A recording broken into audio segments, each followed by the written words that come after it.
Hey everyone, I am here in Charlotte, North Carolina, about to chat with Carrie Wren, a lovely client, an amazing human who's doing fantastic work in the world. And I'm gonna get out of the chair so she can get into the chair and lavish all of her wisdom upon you.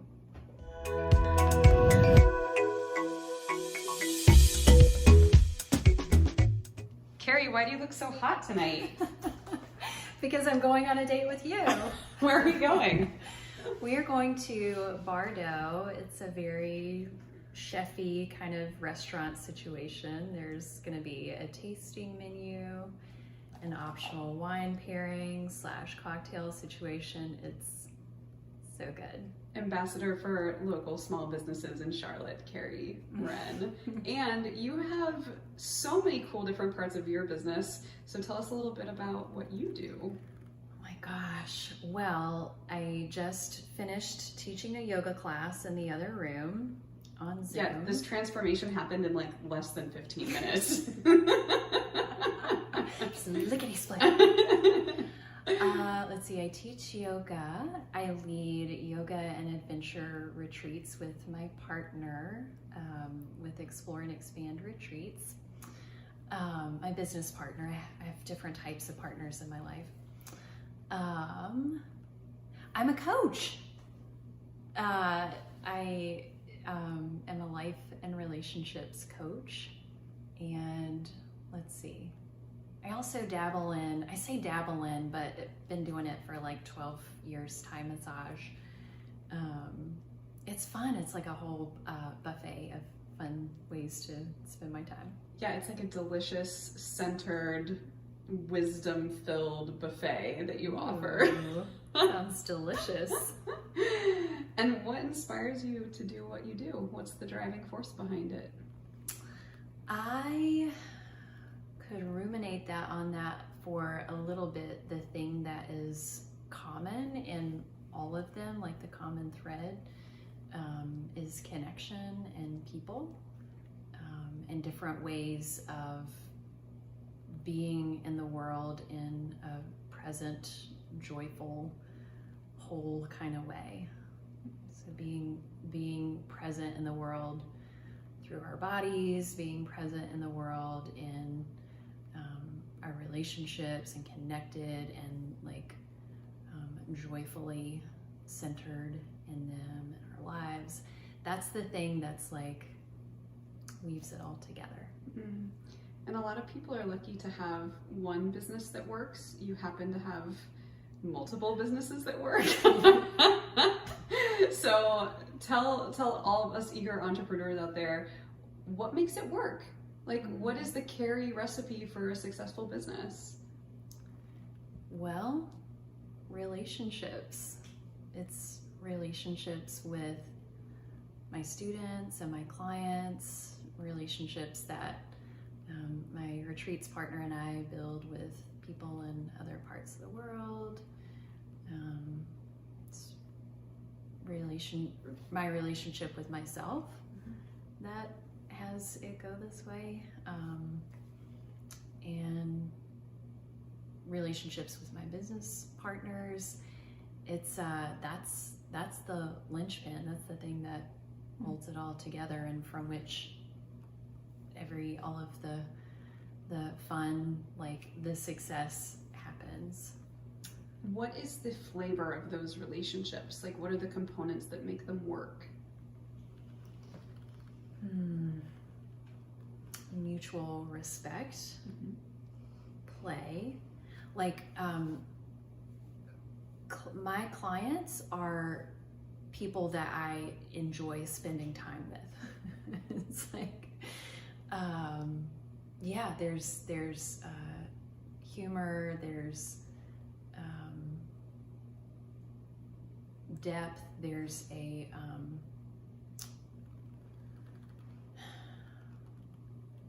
ask me again, what is it about the relationships? I just started like going, like traveling to different places in my mind and like thinking about specific people. I loved what you said though, that my clients are my friends. And it does feel like in everything that you do, whether it's a business partnership or with clients or, you know, even teaching that yoga class, I heard you laughing with people after it was over. Like, you bring people in who you genuinely like, and that's part of what makes it work. That's it. It's, yeah, and I get to be genuinely myself. Like I've had some other careers and things, and I wasn't, for whatever kinds of reasons, maybe didn't know how at that time, wasn't as fully myself or like fully expressed, but as I was transitioning out from some of those other roles into yoga and into coaching people, the way I think of it is I get to show up and be the best version of myself, and I happen to be able to get paid when I do that. It's great. It sounds great. It's funny that we started talking about relationships, because it's one thing that I thought about for our interview, because just like you have many businesses that work, you also have many business partnerships that work. Yeah. So, you know, if someone was looking at starting a business partnership, how would you advise them to move forward? Okay, for me, the partnerships that have worked have been with people that there is a honed over years sense of trust and respect and reciprocity in those relationships, and there's love and care, and trust keeps wanting to come out of my mouth over and over again. What else? Are these people that you've known long before you started working with them? Yeah. Oh, got it. Kelly, my retreats partner, we go back a long time as friends, and then she and her late husband were yoga students for a long time, and they both attended retreats with me, and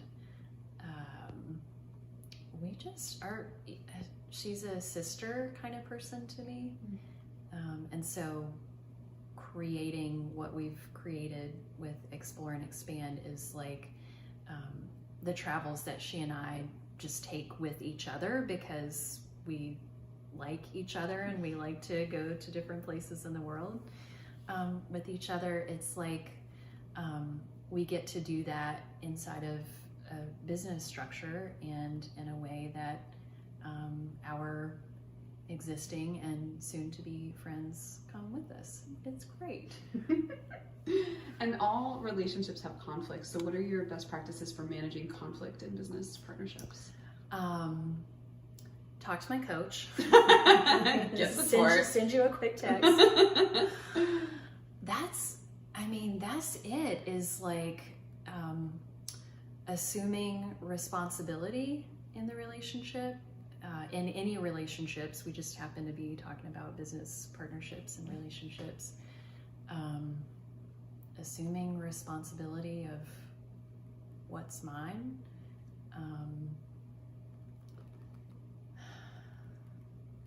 Getting coached so that I can specifically get outside of my own shit, and not then be like trying to have the other person roll in it. I'm only laughing because I know how that can be. Okay. Yes. It's so easy to get caught up in our own story and our own righteousness, and that is just toxic for business relationships. I am great at righteousness. Like it's a strength of mine, but like not really, because it's not a good look. Yeah. So yeah, it's like stepping outside of that. Like, oh yeah, I can sort myself out. You've done such a beautiful job building community here in Charlotte. You know, you have your yoga studios that you've worked with, and you've done yoga teacher trainings in the past, and then those people also come with you on retreats, and then they get coached. Community building does seem core to your business. So again, if someone was interested in building a business that's based on community, where do they start? I mean, I really hate to sound like a broken record, but it's relationships, and those relationships, as you kind of described, have been in place and evolved over, in a lot of cases, a lot of years. Yeah, and so there's consistency and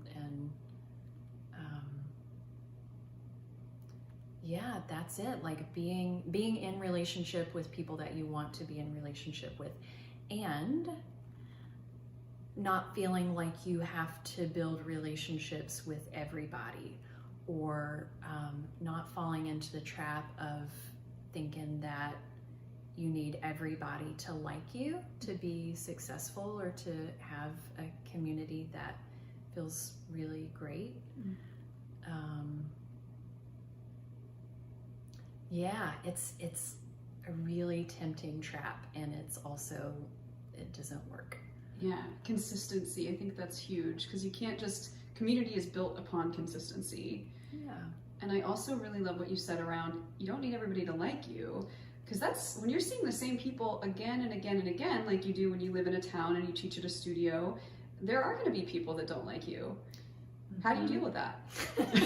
I don't like it. It's very uncomfortable. Mm-hmm. And it's like, it's actually super helpful for refining who are my people. Because I am not everybody's cup of tea, unfortunately. And everyone's not my cup of tea. Like, we're just not meant to like have to jive with every single body. And that's something that I have learned and had reinforced in working with you. Like, okay, like you don't have to like everybody. It doesn't make me a bad person. It doesn't make somebody else a bad person if I'm not the one for them. It's okay. Like, it may, sting a little or be a little ego dent, but it's really better that way. There's going to be,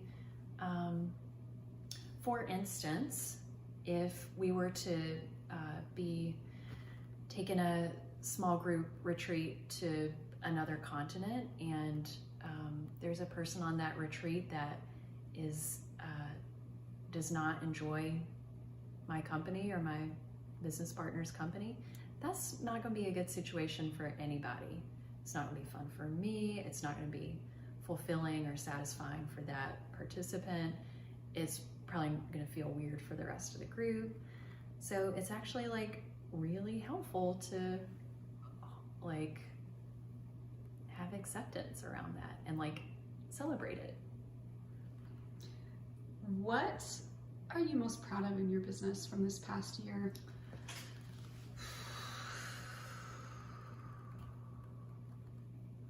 Oh gosh, actually the coaching groups that I've created and recreated. So one of those groups is called Relationships That Work, and it's for people who desire really fulfilling, satisfying, hot, romantic relationships and aren't currently experiencing that for any kind of number of reasons. And that's a small group, and just being with, having that go from like a little zygote of an idea into an actual thing in the world, and hearing participants express the difference that it is making for them is, I'm proud of that.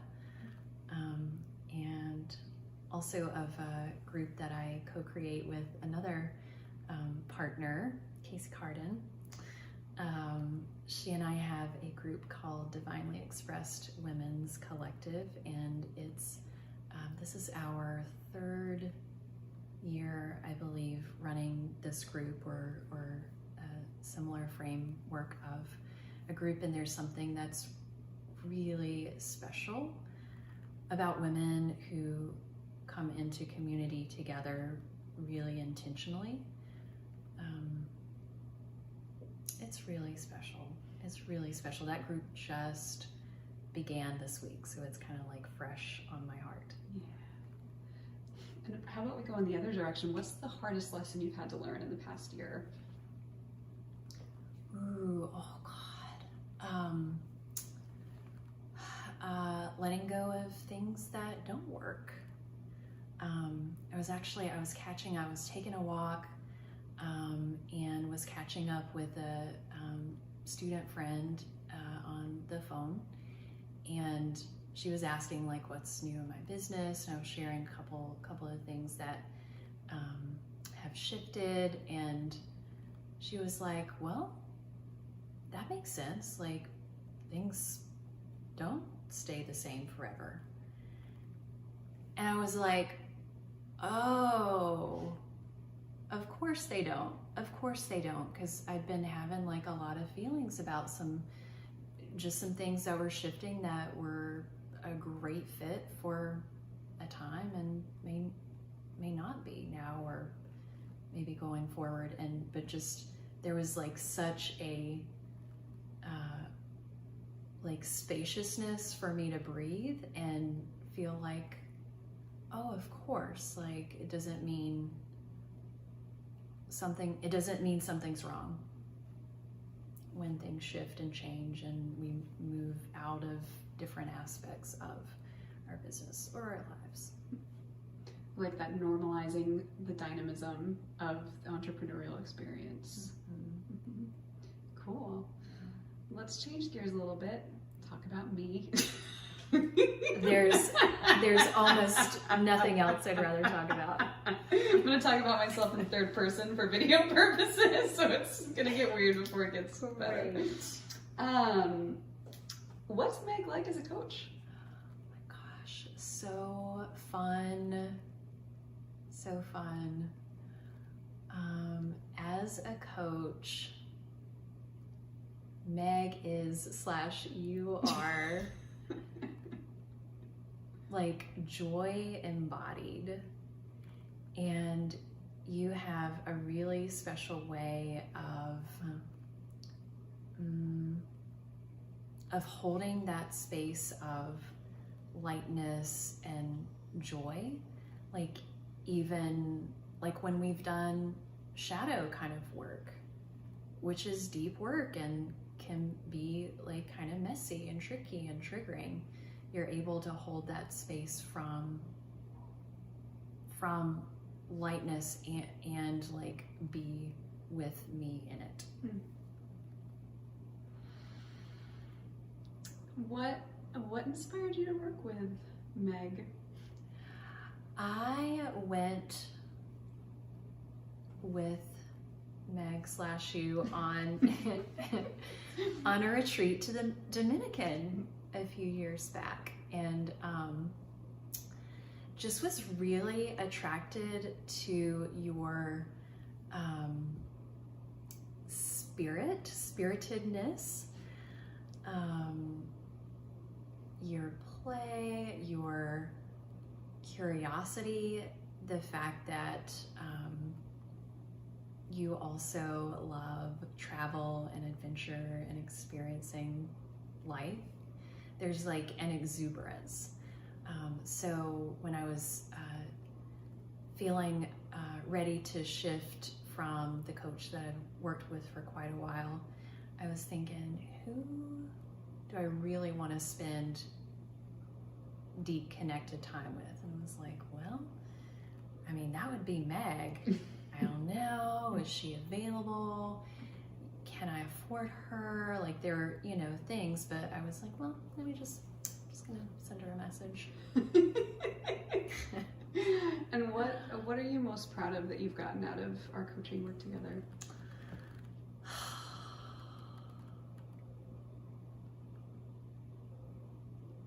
Probably similarly a sense of lightness and lightheartedness and play even around my business, because some people in the world think of business as being hard or boring or some kind of other kind of silliness. I mean, maybe not silliness, but, and it doesn't have to be like that. So that's one of the things. So you feel like your business, you've like learned to bring more fun and play to it, or it's evolved to be more fun and playful? Those things, and like how I relate to my business, which is like the hub of it all. Because if I'm not having fun in my business, that is gonna be transferred to the work that I do and the people that I do that work with. And like on the flip side, when I am fucking delighted to be doing the work that I'm doing, and like the way that I'm holding my business, that gets transferred to the people I work with and get to be with too. So if you were gonna say, here's the type of people that should think about working with Meg privately or think about doing a program with her, who are those people?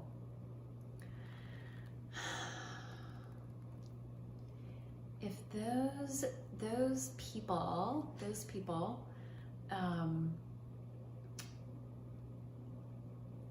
give a fuck about the life that they're living and their business, if they have one, and